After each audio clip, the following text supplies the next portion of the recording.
So today we'll be talking about calculation of compass error more in the context of coastal navigation. I have previously made videos on calculation of compass error using celestial navigation or under celestial navigation, but today's topic is under coastal navigation. But I'll provide you with the links to those videos with this video as well. All right, so let's start with the concept of compass error, and in that concept we'll be discussing the true, magnetic and compass north and what's the difference between them. We'll talk about magnetic variation and compass deviation, the differences between true magnetic compass heading and the difference between true magnetic compass and relative bearing. Then we'll talk about compass error and gyro error, and finally using transit bearings to calculate compass error in coastal navigation as well. So let's start with what is the difference between true north and magnetic north. The true north is a fictional north in the direction of 000 degrees that we use as a reference point for direction keeping or course measurement.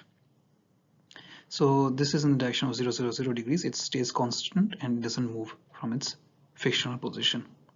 However, magnetic north doesn't coincide with true north. Magnetic north depends on the Earth's core, and that is the north where a compass needle freely suspended would point towards.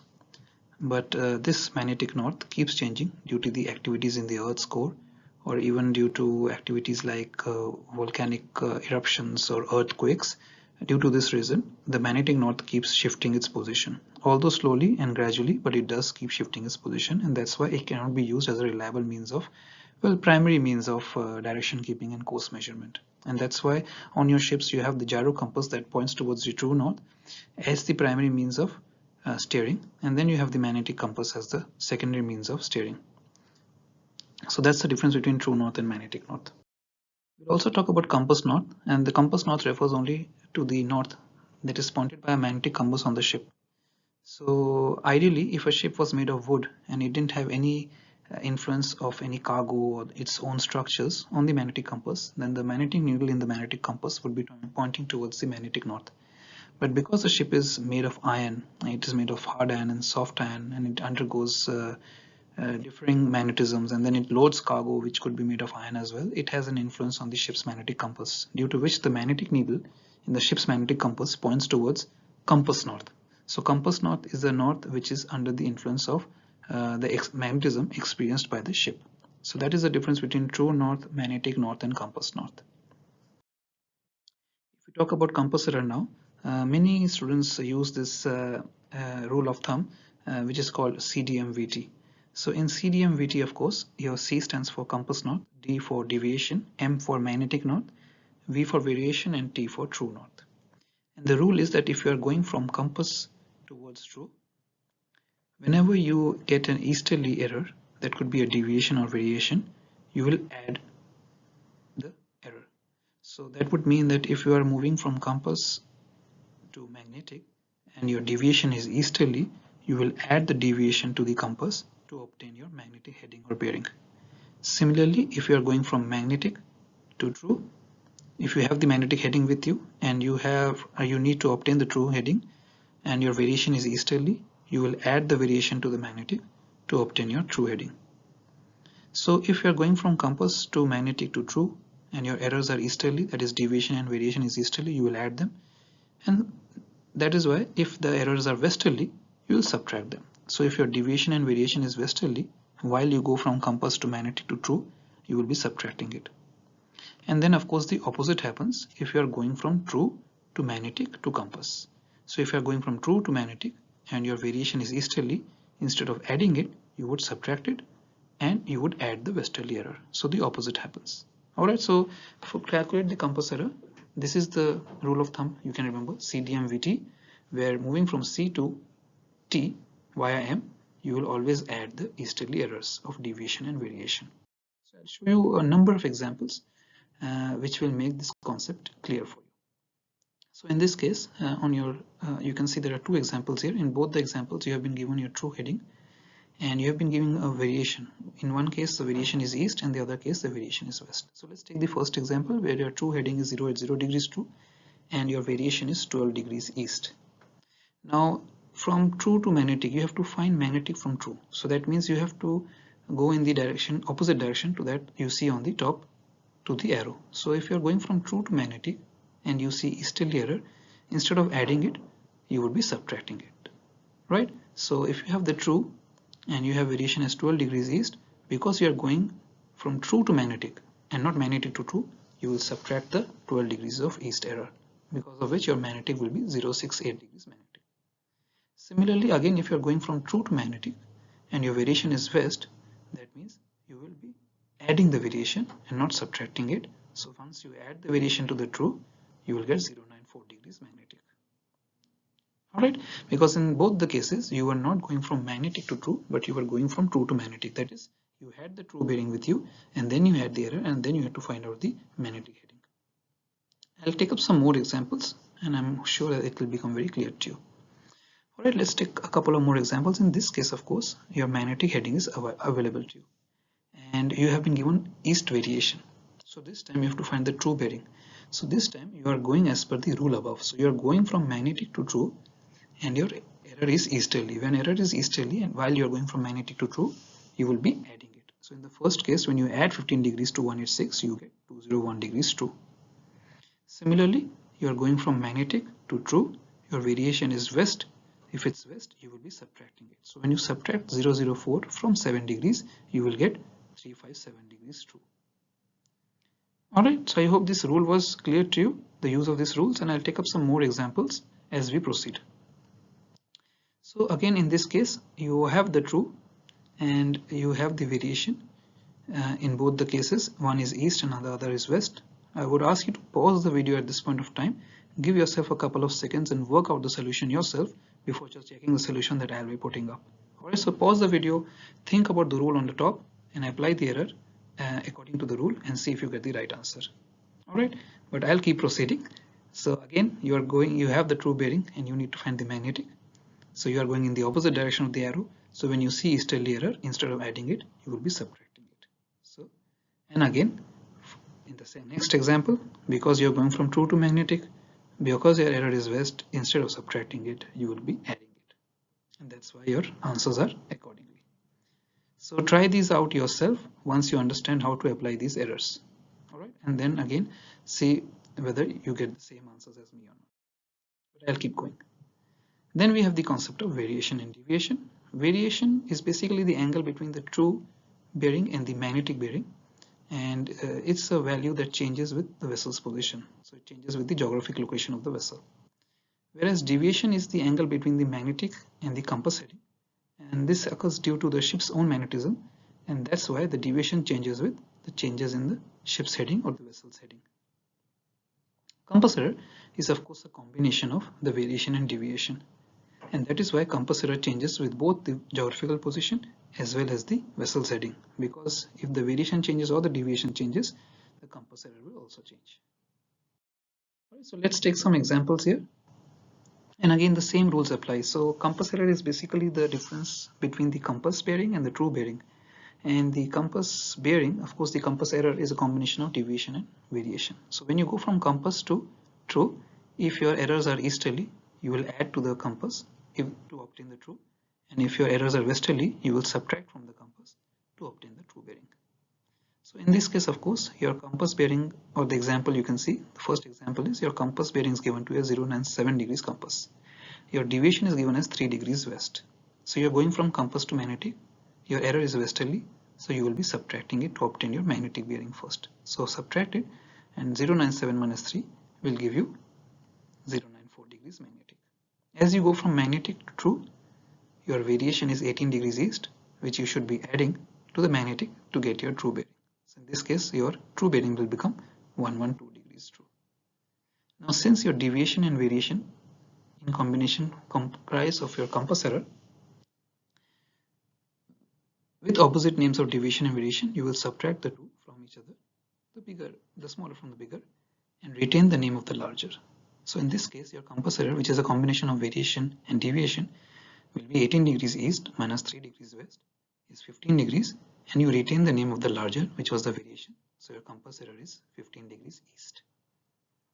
The next example, your true bearing is given to you, or true heading is given to you, and the variation is given as 18 degrees east, and because you are going from true to magnetic, you would be subtracting the variation from the true to get your magnetic.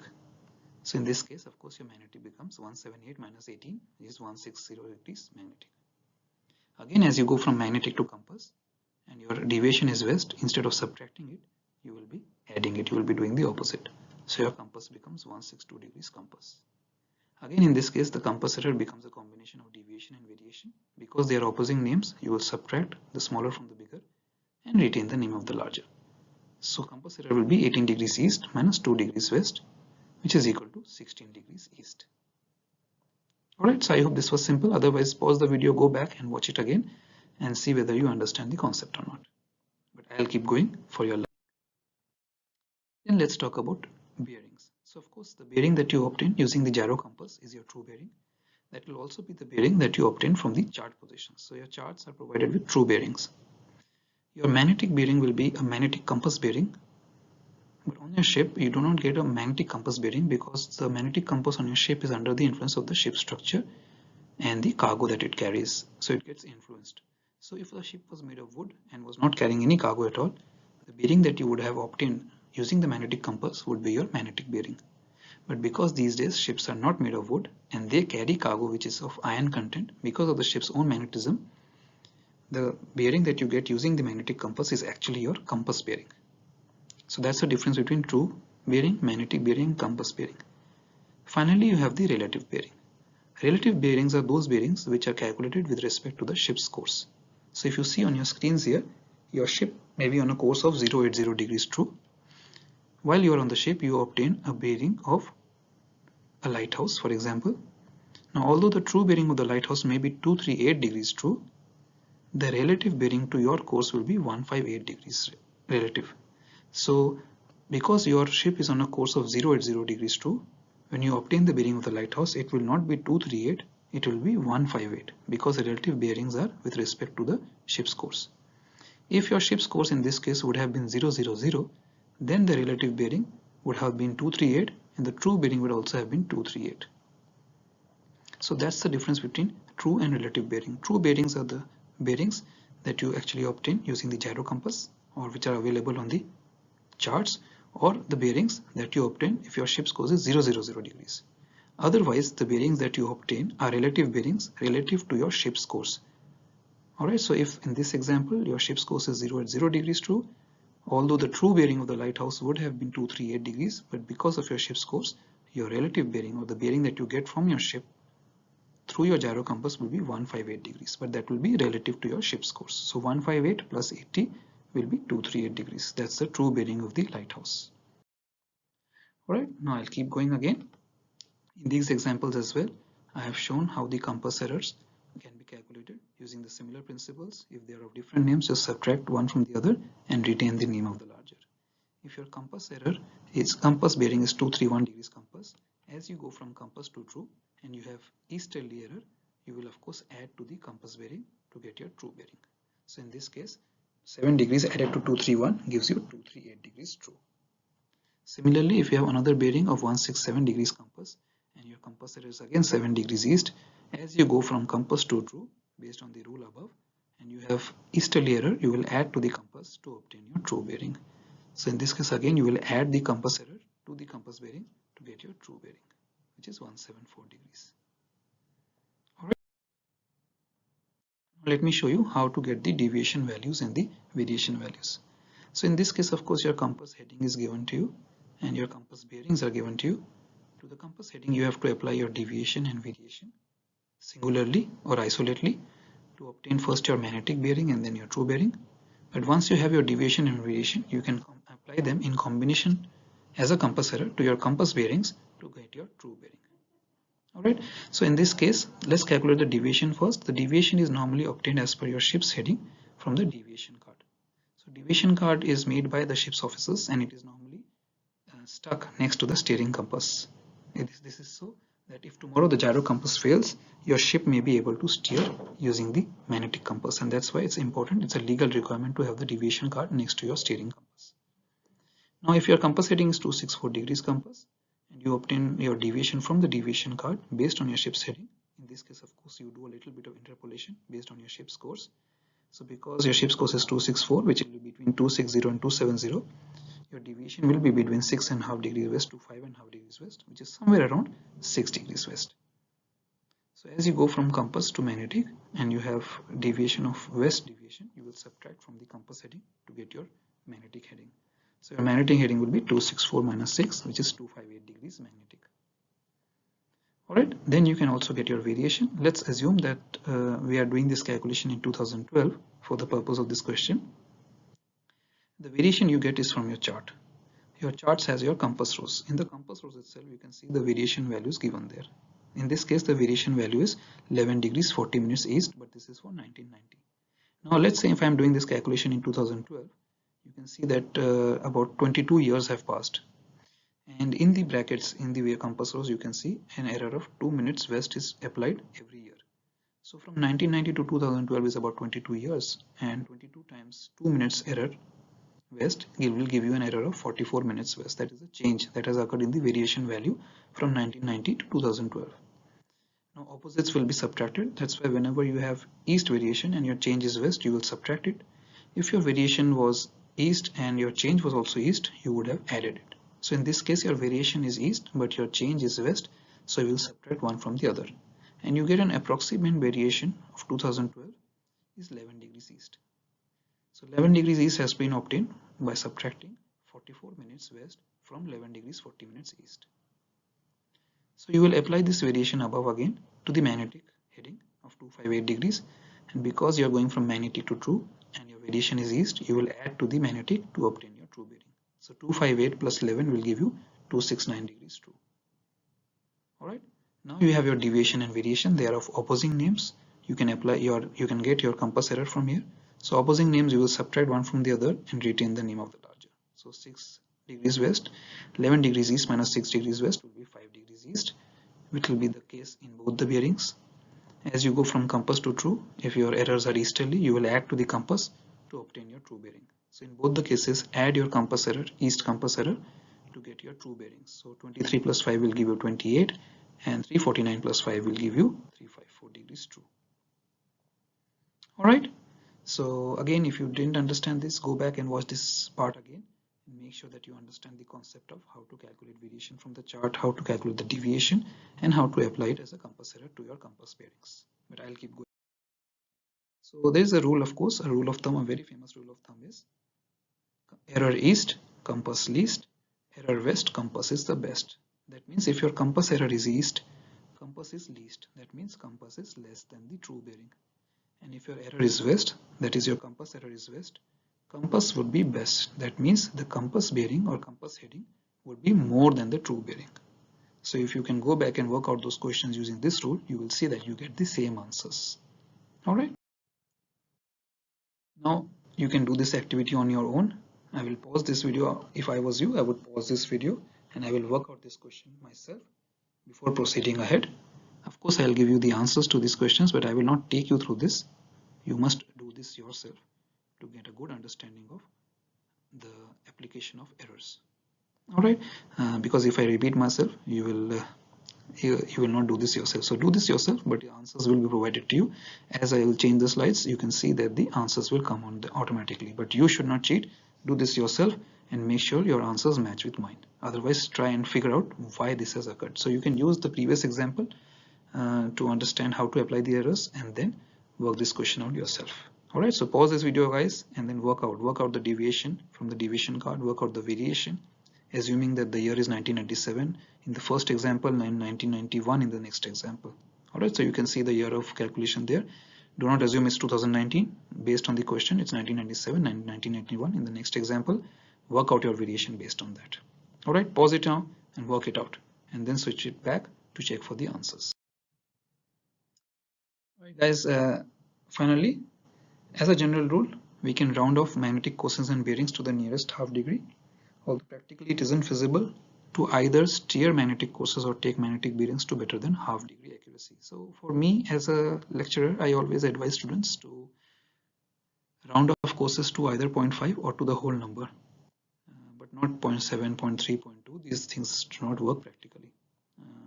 On the ship also, you must steer courses to the whole number. Do not have 0.5, but For academic purposes, I still allow 0.5 of a course because it's still possible to calculate it between the two in the compass rows, but otherwise try and get into a habit of calculating your magnetic courses and bearings or true bearings and courses all as whole numbers, maximum to 0.5 of a number. Finally, we'll talk about gyro errors and transit bearings. So gyro errors, of course, you can see here, I will show you a few examples here. Gyro errors are expressed as either high when gyro reads higher than the true bearing, or low when gyro reads lower than the true bearing. So if I can show you a couple of examples, if your if your true heading is 257 degrees true, but your gyro heading is 260 degrees, then of course your gyro error is 3 degrees high.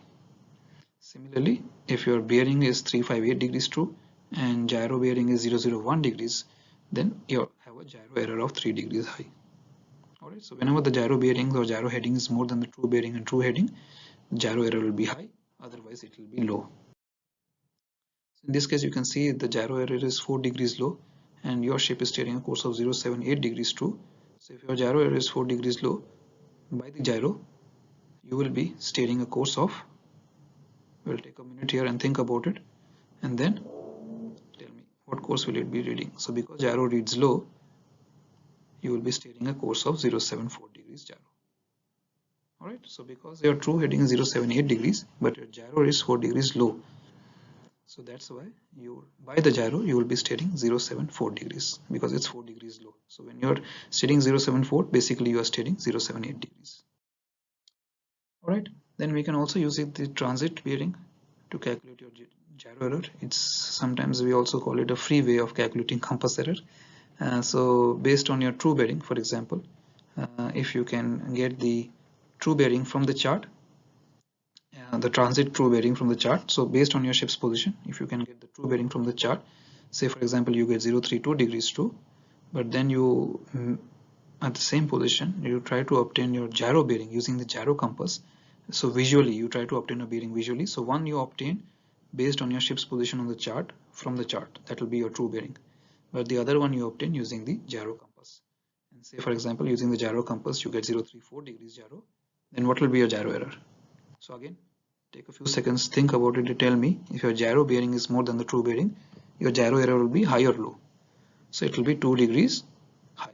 034 minus 032 is 2 degrees, and of course because gyro bearing is more, your gyro error will be high. Alright.